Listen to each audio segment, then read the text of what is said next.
Hello friends, welcome to सफलता मंत्र। दोस्तों, सीटेट का एग्ज़ाम आपका बहुत ही जल्द होने वाला है, यानी कि 16 तारीख से आपके सीटेट के एग्ज़ाम शुरू होने वाले हैं। और इस एग्ज़ाम के अंतर्गत आपको कैसे क्या करना है, इसके बारे में आज की क्लास में हम लोग चर्चा करेंगे। आपको पता होगा समय कम है, तो इस कम समय में आप लोग कैसे अपने अंतिम समय के रिवीजन को आगे बढ़ा सकते हैं, कैसे आप लोग और अच्छे से अच्छे अंक ला सकते हैं। तो दोस्तों, इसी सीरीज़ में आपको सबसे ज़्यादा प्रॉब्लम जो होती है वो मैथ पेडागोजी में होती है। वहीं पर जो क्वेश्चंस आते हैं उसमें सबसे ज़्यादा कंफ्यूजन होता है, नए नए तरीके के क्वेश्चंस आते हैं। तो आपको मैथ पेडागोजी के महा रिवीजन के अंतर्गत बिल्कुल सटीक ऐसी एक वीडियो देने वाले हैं जिसमें सब कुछ आपका कवर हो जाएगा। यानी कि अगर आपने ये वीडियो देख ली तो पेपर 1 पेपर 2 मैथ की पेडागोजी में आपको बिल्कुल भी कोई दिक्कत नहीं होगी। क्लास में एंड तक बने रहिएगा, कम से कम समय में पूरी वीडियो में आपको अच्छे से अच्छे समझाने की कोशिश करेंगे। चैनल को सब्सक्राइब करिएगा। सीटेट की अन्य क्लासेस भी आपको बहुत ही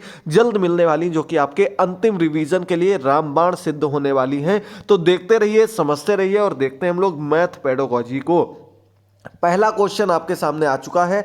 दशमलव संबंधी त्रुटियों को दूर करने के लिए किसका प्रयोग किया जाता है? तो यानी कि जब छात्र दशमलव से संबंधित त्रुटियां करते हैं, गणित के सवालों में दशमलव से संबंधित गलतियां करते हैं, तो हम संख्या चार्ट का प्रयोग करते हैं, ग्रिड पद्धति का प्रयोग करते हैं। ग्रिड पद्धति के अंतर्गत, संख्या चार्ट के अंतर्गत आपको विभिन्न तरीकों से जो गणित में दशमलव संबंधी गलतियां होती हैं उनको सुधारने के तरीके देखने को मिलते हैं। अगला क्वेश्चन आपके सामने, दो दशमलव संख्याओं के योग की संकल्पना को पढ़ाने के लिए किसका प्रयोग किया जाएगा?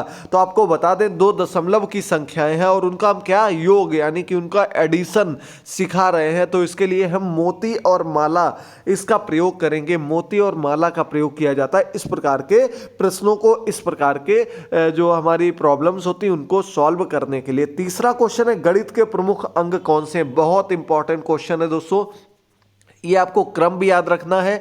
इसमें जो जो अंग आ रहे हैं वो भी आपको याद रखने हैं। तो पद आता है आपका, प्रत्यय आता है, सूत्र आता है, सिद्धांत आता है और अंत में चिन्ह आता है। सबसे पहले पद, प्रत्यय, सूत्र, सिद्धांत और चिन्ह, ये इसका एक सीरियल होता है। ये इसके प्रमुख अंग होते हैं जो आप लोगों को याद रखने हैं। चलिए आगे बढ़ते हैं 4th नंबर क्वेश्चन पर। हाउ टू टीच मैथमेटिक्स किसकी पुस्तक है और इसमें किसका जिक्र किया गया है? तो दोस्तों, पामेला लाइवैक की बुक है हाउ टू टीच मैथमेटिक्स, और इन्होंने अपनी बुक में क्या बताया है?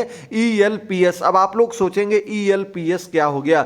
ये आपका सीक्वेंस होता है जिसका जिक्र इसके अंतर्गत किया गया है। इसके माध्यम से आपको, इसके माध्यम से बच्चों को पढ़ाने का, जो छोटे बच्चों को पढ़ाने की एक विधि होती है। जैसे हम लोग लिसनिंग लर्निंग, सुबोपली, सुनना बोलना पढ़ना लिखना, वो चीज़ बताते हैं, ठीक उसी प्रकार से ये भी आपकी एक ट्रिक है। मैथ में हम लोग जो सीक्वेंस है उसे फॉलो करते हैं मैथ के क्वेश्चंस को सॉल्व करने के लिए। इसके बारे में भी आपको डीपली जानकारी आगे देखने को मिलेगी। अगला क्वेश्चन है, अधिगम संबंधी त्रुटियों, कमियों को दूर करने के लिए कौन सा परीक्षण किया जाता है? तो दोस्तों, बहुत अच्छा क्वेश्चन है। उपचारात्मक परीक्षण, हमने आपको 3 तरीके के परीक्षण बताए थे, उसमें तीसरा परीक्षण हमारा जो था वो उपचारात्मक परीक्षण था। सबसे पहले हम सतत मूल्यांकन करते हैं, फिर उसकी कमियों को छांटने के लिए क्या करते हैं? उसकी कमियों को ढूंढते हैं। इसके बाद हम लोग क्या करते हैं? उसकी कमियों का उपचार करते हैं, यानी कि जो उसको प्रॉब्लम हो रही है, जो उसमें त्रुटियां की हैं,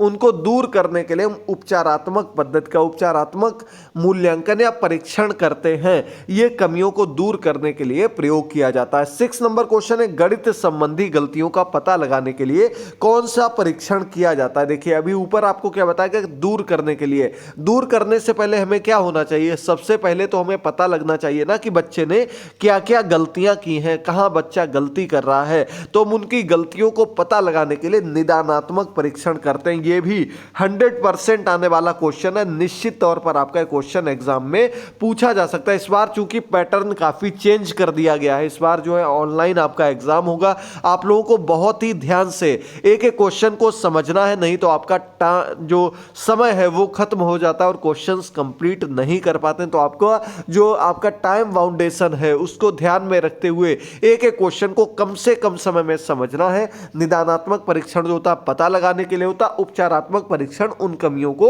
दूर करने के लिए होता है। 7 नंबर क्वेश्चन है, किस चिंतन में प्रश्न मुक्त उत्तर वाले होते हैं? ऐसा कौन सा चिंतन है जिसमें कि प्रश्न कैसे होते हैं? मुक्त उत्तर वाले होते हैं। तो ये आपका अपसारी चिंतन होता है। अपसारी चिंतन में क्या होता है? मुक्त उत्तर वाले प्रश्न होते हैं। अब आप लोग यहां सोचेंगे मुक्त उत्तर वाले प्रश्न कौन से होते हैं, यानी कि जिन प्रश्नों को हल करने के अलग अलग तरीके होते हैं। कोई एक तरीका ऐसा तरीका नहीं होता कि उसी को ही फॉलो करना है, उसको ही रटते चलना है। अगर हम एक प्रश्न को अलग अलग तरीकों से, सृजनात्मक तरीके से, बालक अपने तरीके से हल करना चाहता है और उत्तर सेम आता है, तो इसे मुक्त उत्तर वाले प्रश्न कहते हैं और यह आपका अपसारी चिंतन के अंतर्गत आता है। आउट ऑफ द बॉक्स भी कहा जाता है। बाद में आपका अगला क्वेश्चन आता है, कौन से चिंतन फैक्ट पर आधारित होते हैं? तो दोस्तों अभिसारी चिंतन कैसा होता है? फैक्ट पर आधारित होता है। फैक्ट पर आधारित यानी कि ये ऐसा चिंतन होता है, इसमें सीधे सीधे आपको आंसर बताना होता है। सीधे सीधे आप इसमें कोई भी नई ट्रिक यूज नहीं कर सकते, सिर्फ आप लोग उसी आधार पर चलते रहते हैं जो आधार आपको बताया गया है, जिस आधार से आप उस प्रश्न को हल कर सकते हैं। चलिए आगे बढ़ते हैं 9 नंबर क्वेश्चन पर।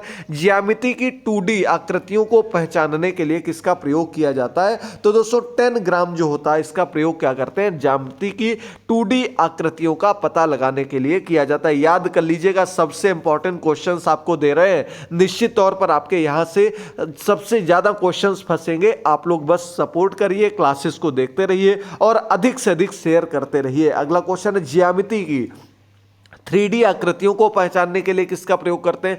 तो 2D के लिए 10 ग्राम का किया जाता है और 3D के लिए जियो बोर्ड का प्रयोग किया जाता है। जियो बोर्ड एक ऐसा बोर्ड या बॉक्स होता है जिसमें जो आपकी 3D आकृतियां होती हैं वो उकेरी जाती हैं, उसमें आप लोग आसानी से पहचान सकते हैं कि ये आपकी 3D आकृति है।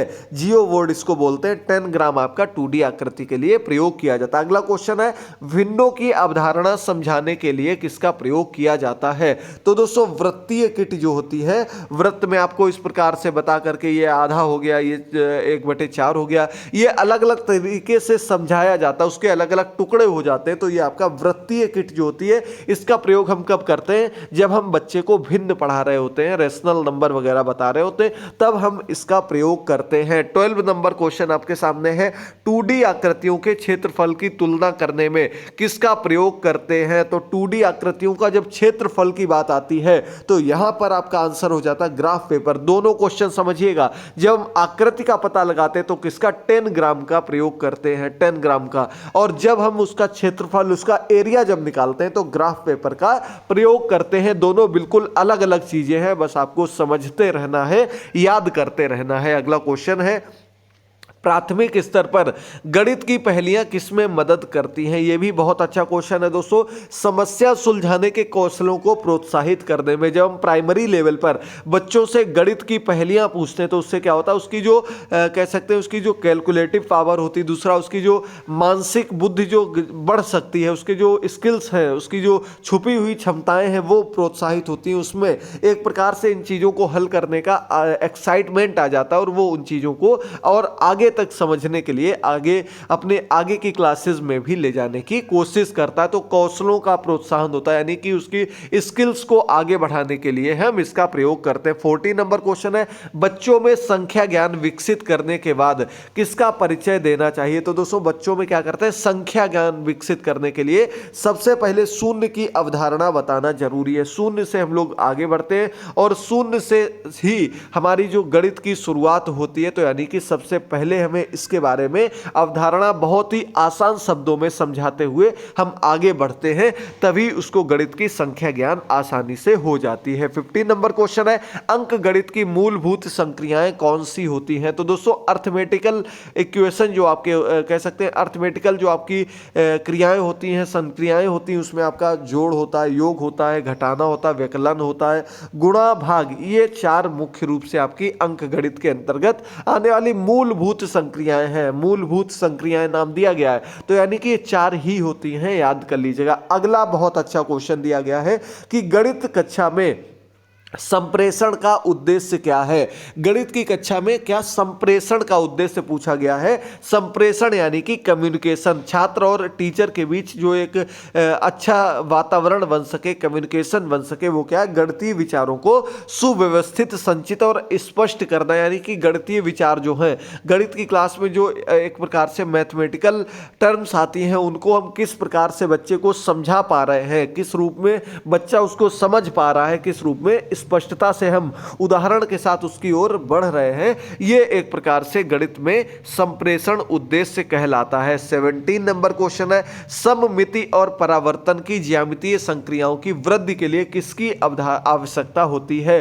तो दोस्तों, सममिति और परावर्तन की बात जब हम लोग करते हैं ज्यामिति के अंतर्गत, जियोग्राफी के अंतर्गत, तो आपका क्या आ जाता है, बिंदु सीट, डॉट पेपर जिसको हम बोलते हैं, इसका व्यवहार कौशल उपकरणों का की आवश्यकता हमको पड़ती है ज्यामितीय संक्रियाओं में सममिति और परावर्तन बताने के लिए। ऐसे क्वेश्चन आपके सामने आ जाते तो ये नहीं लगता कि हमने कभी पढ़ा नहीं, क्वेश्चन देखकर ही डर लग जाता कि हम आखिर इसमें क्या कर लेंगे। लेकिन अगर आप थोड़ा सा भी दिमाग लगाएंगे तो आपको ऐसे ऑप्शन सीटेट में देखने को मिलते हैं कि आप लोग आसानी से इस प्रकार के क्वेश्चंस को समझकर उनके आंसर दे सकते हैं। बस आप लोगों को घबराना नहीं है, अच्छे से एक एक चीज को समझना है और पूरे कॉन्फिडेंस के साथ आंसर देना है, अपने को समझकर, बच्चे को समझकर, और उसी के आधार पर आप लोग आसानी से क्वेश्चंस के आंसर दे सकते हैं। अगला क्वेश्चन, प्राथमिक स्तर पर गणित की अच्छी पाठ्यपुस्तक की क्या विशेषता होती है।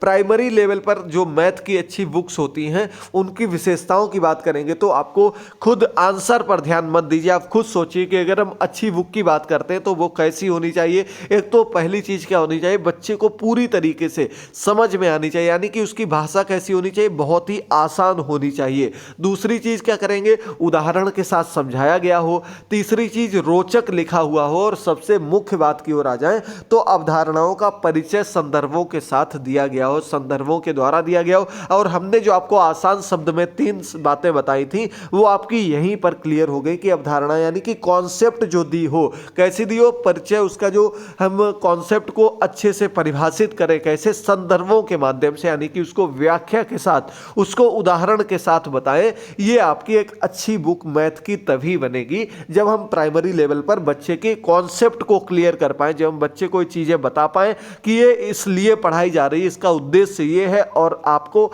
आसानी से चीज ऐसे समझ में आ सकती है। अगला क्वेश्चन दिया गया 19 नंबर क्वेश्चन, एनसीएफ 2005 के अनुसार प्राथमिक स्तर पर गणित की शिक्षा का केंद्र क्या होना चाहिए। एनसीएफ 2005 सीटेट का मुख्य बिंदु होता है, मुख्य बिंदु, यानी कि आपको एनसीएफ 2005 आरटीई 2009 से सबसे ज्यादा क्वेश्चंस मिलेंगे, चाहे आपका कोई भी सब्जेक्ट हो, चाहे कोई भी पेपर हो, यहां से जरूर क्वेश्चंस देखने को मिलते हैं। तो क्या दिया गया है, एनसीएफ 2005 के अनुसार प्राथमिक स्तर पर गणित की शिक्षा का केंद्र क्या होना चाहिए। तो कक्षा कक्षा में की गई पढ़ाई बच्चों के दैनिक जीवन से जोड़ने में सहायक, यानी कि हम जो क्लास में बच्चे को पढ़ा रहे हैं, जो क्लासरूम में बच्चा सीख रहा, वो कैसा होना चाहिए, वो उसके डेली यूजेज के से रिलेटेड करता हुआ होना चाहिए, यानी कि ऐसी चीज उसको हम इस प्रकार से पढ़ाएं कि वो उसके आगे की लाइफ में, उसके डेली यूज में वो उसे अपने साथ जोड़ सके और आसानी से उन चीजों को समझ सके। ऐसी ही गणित को हम कैसी मानते हैं, अच्छी गणित मानेंगे एनसीएफ 2005 के अंतर्गत। अगला क्वेश्चन है, 2 विषम संख्या व 1 सम संख्या का योग क्या होता है। हमेशा याद रखिएगा, आप 2 विषम संख्याएं अगर लेते हैं और उसमें एक सम संख्या जोड़ देते हैं तो वो क्या हो जाएगा, आपकी सम संख्या ही निकलकर सामने आ जाएगी। 2 विषम संख्याओं के योग में एक सम संख्या का योग जो होगा वो आपका हमेशा एक सम संख्या होती है। चलिए आगे बढ़ते हैं। आगे आपके सामने क्वेश्चन दिया गया कि किसी संख्या का दशमलव निरूपण करने के लिए किसका ज्ञान आवश्यक है। ऊपर हमने आपको बताया था एक चीज, यहां पर दूसरी चीज बता रहे हैं, स्थानीय मान। जब हम किसी संख्या का दशमलव में रूपांतरण करते हैं, निरूपण करते हैं, तो उसके लिए मैं स्थानीय मान का उस स्थान विशेष का, यानी कि जितनी बड़ी संख्या होगी उस स्थान विशेष का जो आपका स्पेशल मान होता है वो आना बहुत ही जरूरी है, वो आना बहुत ही क्लियर होना बहुत ही जरूरी है, तभी आप दशमलव की संख्याओं को अच्छे से बच्चों को बता पाएंगे। अगला क्वेश्चन है,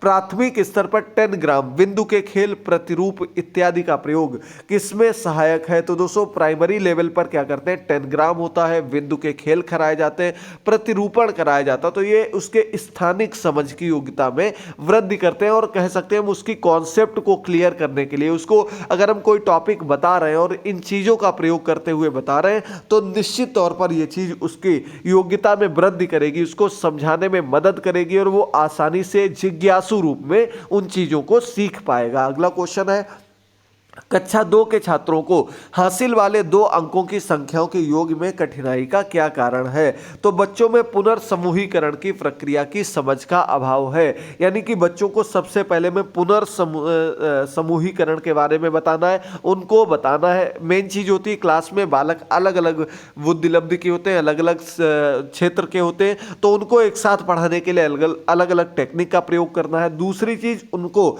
एक साथ लेते हुए चलना है, यानी कि जो 2 संख्याओं के योग में, हासिल वाले योग में बच्चों को प्रॉब्लम हो रही तो उसकी कॉन्सेप्ट को हम उसके दैनिक जीवन से जोड़कर अगर समझाएंगे तो निश्चित तौर पर यह चीज उसको आसानी से समझ में आ जाएगी। अगला क्वेश्चन है, गणित को समझाने या गणना करने में कठिनाई किस अक्षमता को दर्शाती है? तो गणितीय अक्षमता जो होती है, अधिगम में गणितीय क्षमता को क्या कहते हैं, डिस्कैलकुलिया का नाम दिया गया, इसे हम डिस्कैलकुलिया के नाम से जानते हैं। ये आपकी गणित में जो कह सकते हैं हम लोग गणितीय अक्षमता होती है उस रूप में जानते हैं। अगला 25 नंबर क्वेश्चन है, तो क्वेश्चन आपके सामने कि गणितीय कक्षा में हस्तचालकों का इस्तेमाल क्यों किया जाता है? तो दोस्तों हस्तचालकों का इस्तेमाल गणितीय विचारों को प्रदर्शित करने व गणितीय समझ का निर्माण करने के लिए किया जाता है। समझ लीजिए, फिर से समझ लीजिएगा कि गणितीय विचारों को प्रदर्शित करने के लिए और जो गणित की समझ है उसको विकसित करने के लिए, उसका निर्माण करने के लिए हस्तचालकों का इस्तेमाल किया जाता है। अगला, विभाजनी का प्रयोग किस लिए किया जाता है? विभाजनी जो होती है वो क्या होती है, रेखाखंड की लंबाई ज्ञात करने के लिए। जो रेखाखंड होते हैं आपके ज्यामिति के अंतर्गत, उनकी लंबाई ज्ञात करने के लिए हम विभाजनी का प्रयोग करते हैं। ये कुछ हिंदी के, प्योर हिंदी के शब्द हैं, तो हो सकता है काफी लोगों को दिक्कत हो रही हो, लेकिन जब आप क्वेश्चन देखेंगे तो आपको हिंदी इंग्लिश दोनों में दिए होंगे तो आप लोग आसानी से उनके आंसर कर पाएंगे, इसलिए घबराने की जरूरत नहीं है। जितना बता रहे हैं बिल्कुल सटीक बता रहे हैं। इसकी पीडीएफ आप लोग हमारी मोबाइल ऐप से ले सकते हैं, बिल्कुल फ्री में आपको इसकी पीडीएफ मिल जाएगी। लिंक डिस्क्रिप्शन बॉक्स में दिया गया, या आप लोग प्ले स्टोर पर जाकर के सफलता मंत्र ऐप को इंस्टॉल कर सकते हैं। बहुत ही जल्द सुपर टेट के लेटेस्ट नोट्स भी वहां पर आपको प्रोवाइड किए जाएंगे। अगला दिया, गणित की कक्षा में दृष्टिबाधितों के लिए क्या साधन होने चाहिए? दृष्टिबाधित बालक जो होते हैं, जिन्हें दृष्टिहीन होते हैं, देखने में प्रॉब्लम होती, देख नहीं सकते, उसके लिए टेलर का गिनतारा, कंप्यूटर और जियो बोर्ड, इनका प्रयोग हम करते हैं ताकि उनकी गणितीय समझ विकसित हो सके और वो भी इन चीज़ों को आसानी से समझ सके। अगला दिया गया आपका 64 - 27 और इसका आंसर क्या निकाल दिया, 43 निकाल दिया है। तो यहाँ पर क्या किया गया, 7 ऊपर मान लिया उसने और यानी कि बड़ी संख्या को ऊपर रख करके घटा दिया गया। एक बच्चे ने इस प्रकार से घटाया है, इसका क्या मतलब है, 100% एक क्वेश्चन आपको ऐसा भी देखने को मिलता है। तो यानी कि उसको क्या दिक्कत है, यहां पर उसे नहीं मालूम है कि जो संख्या जहां पर रखी हुई है वहीं से उस संख्या को घटाते हैं। उसे हासिल के बारे में ज्ञान नहीं, उसे जो एक संख्या का स्पेशल मान, उसकी स्थान का मान होता है, उसके बारे में जानकारी नहीं है। यानी कि बच्चे की घटाने की प्रक्रिया में स्थानीय मान के बारे में गलत धारणाएं बनी हुई है, इस वजह से उसने इस प्रकार से क्वेश्चन को घटा दिया है। यही चीज आपसे पूछी जाएगी कि किस कारण से उसने क्वेश्चन गलत किया है। अगला क्वेश्चन दिया गया कि बच्चे की गिनती के कौशल को विकसित करने के लिए क्या आवश्यकता है? तो दोस्तों गिनती के कौशल को विकसित करने के लिए संख्याओं की क्रमबद्धता, समूह बनाना, एक एक योग्यता, ये चीजें उसकी विकसित होंगी। वो उन चीजों को कब समझ पाएगा, जब उसमें गिनती याद होगी, जब उसे गणितीय कौशल के अंतर्गत गिनती के बारे में, काउंटिंग के बारे में अच्छे से पता होगा, तभी वो आगे बढ़ सकता है। अगला क्वेश्चन दिया गया आपके सामने कि गणित की कक्षा में बच्चों के एक विषम समूह को संभालने के लिए आप क्या करेंगे। विषम समूह कैसा होता है, जहां पर अलग अलग क्षेत्र से, अलग अलग परिवेश से अलग अलग प्रकार के बच्चे एक साथ पढ़ाए जाते हैं, वो आपका विषम समूह होता है। और अलग अलग क्षमताओं वाले बच्चों को एक साथ समूहित करेंगे ताकि वे एक दूसरे से सीख सकें। बहुत अच्छा तरीका होता है समूह के द्वारा बच्चों को समूह में पढ़ाना और उनको आपस में तालमेल के साथ एक दूसरे से सीखना और साथ ही साथ एक दूसरे को सिखाना। ये एक बहुत अच्छी टेक्निक होती है और अलग अलग शिक्षण विधियों के माध्यम से सभी बच्चों को आगे बढ़ाना। अगला क्वेश्चन है, वेन हिले के अनुसार ज्यामिति में समझाने के 5 स्तर जो होते हैं उसमें आपके कौन कौन से हैं। दृश्य हो गया, विश्लेषण हो गया, अमूर्त हो गया, ये आपके सामने नाम दिए गए, बाकी जो रह गए हैं वो भी आपको बता दिए जाएंगे। अगला, उपलब्धि परीक्षण और नैदानिक परीक्षण में क्या अंतर होता है। उद्देश्यों का अंतर होता है, सीधे सीधे उद्देश्यों का अंतर होता है। उपलब्धि परीक्षण क्या होता है, जो बालक सीख चुका है, जो चीज उसने याद कर ली है, उसकी उपलब्धि, उसके बारे में उससे पूछना कि उसने कितने अच्छे से उस चीज को सीख लिया है। नैदानिक परीक्षण क्या होता है, निदानात्मक परीक्षण जो भी आपको बताया था, यानी कि जो उसने नहीं सीख पाया है उसका पता लगाना, उसने जो चीज उसमें प्रॉब्लम हो रही उसको पता लगाना आपका नैदानिक परीक्षण कहलाता है। ये दोनों में क्या अंतर है, उद्देश्यों का अंतर है। अगला क्वेश्चन है, वैन हिले का संबंध किससे है।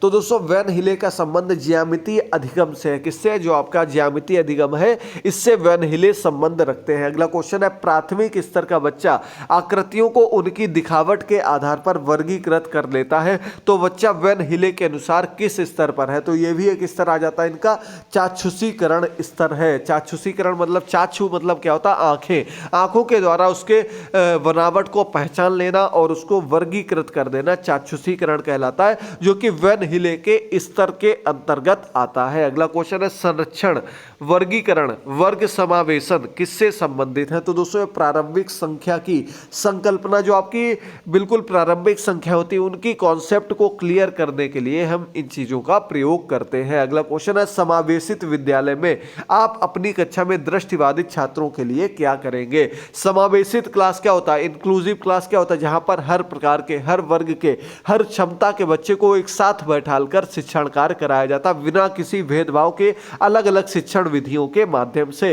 पूरी बात को आपको समझना है, अलग अलग बिंदुओं में हमने आपको बता दिया है। तो शिक्षण अधिगम की वैकल्पिक प्रणाली और साधनों का प्रयोग करेंगे, यानी कि अलग अलग विधियों से, जब उसमें आपका दृष्टिहीन बालक भी बैठा तो उसके लिए क्या करेंगे, ब्रेल लिपि का प्रयोग करेंगे, टेलर विधि के माध्यम से उसको गणित बताएंगे। ये चीजें बच्चे आसानी से समझ सकते हैं, चाहे वो आपके दृष्टिबाधित ही क्यों ना हो। अगला क्वेश्चन दिया गया है, गणित में लचीलापन किसकी ओर संकेत करता है।